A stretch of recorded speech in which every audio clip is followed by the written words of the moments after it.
જૂનાગઢમાં આવેલું સરોવર જે ભક્ત કવિ નરસિંહ મહેતાના નામે ઓળખાય છે, આજકાલ પોતાની સુંદરતા કરતા ભ્રષ્ટાચારવાળી કામગીરીના કારણે વધુ ચર્ચામાં છે। નરસિંહ મહેતા સરોવરના બ્યુટિફિકેશનની કામગીરીમાં મોટા પાયે ગેરરીતિ થયાના આક્ષેપ થયા છે। ભાજપ શાસિત મહાનગરપાલિકામાં ખુદ ભાજપના જ પદાધિકારીઓ ભ્રષ્ટાચાર ખુલ્લો પાડી રહ્યા છે।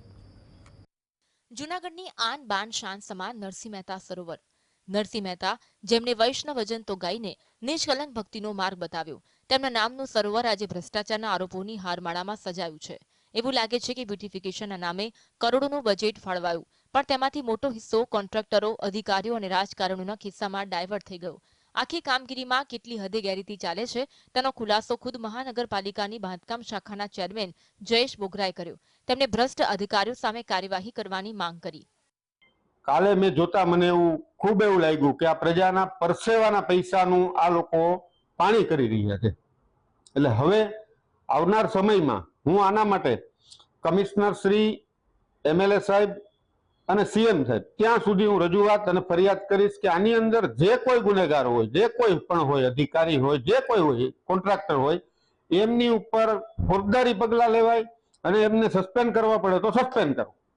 જૂનાગઢની મધ્યમાં આવેલા નરસિંહ મહેતા સરોવરના બ્યુટિફિકેશનનું કામ છેલ્લા 4 વર્ષથી ચાલી રહ્યું છે। સરકારે આ માટે 60 કરોડ રૂપિયા ફાળવ્યા છે।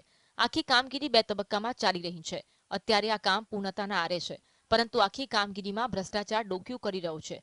બ્યુટિફિકેશન માટે જે ટાઇલ્સ લગાવાઈ છે તે હાથથી ઉખડી રહી છે। પાણીના નિકાલ માટેની વ્યવસ્થા નથી। જે દિવાલ બનાવવામાં આવી છે તે લાઇન લેવલમાં નથી। અનેક જગ્યાએ લોખંડના સળિયા દેખાઈ રહ્યા છે। આ સમગ્ર મામલે ભ્રષ્ટાચારની પોલ ખોલવા બદલ વિપક્ષ પણ જયેશ બોગરાને અભિનંદન આપ્યા છે।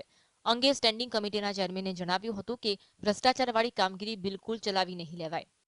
પક્ષના જે બાંધકામ સમિતિના ચેરમેન છે એમણે આ ભ્રષ્ટાચાર ખુલ્લો પાડ્યો છે, પણ એ આપણે જોઈએ કે ભાજપના જે કોર્પોરેટર છે એને બધાને ખબર જ છે કે ક્યાં ક્યાં ભ્રષ્ટાચાર થાય છે, અને એને જાતે જઈ અને જે ભ્રષ્ટાચાર ખુલ્લો પાડ્યો છે એ આમ તો ખરેખર એની હિંમતને દાદ દેવી જોઈએ। કારણ કે આપણે જોઈએ કે જુનાગઢમાં 60 કોર્પોરેટર ચૂંટાણા છે, 48 ભાજપના છે, લોકોએ વિશ્વાસ મૂકી બધાને મત આપ્યા છે। તો અત્યારે મહાનગરપાલિકામાં 1500 કરોડ રૂપિયા વાપરાયો શાસક પક્ષ દાવો કરે તો જનતાને તો કઈ એની સુવિધા મળતી નથી।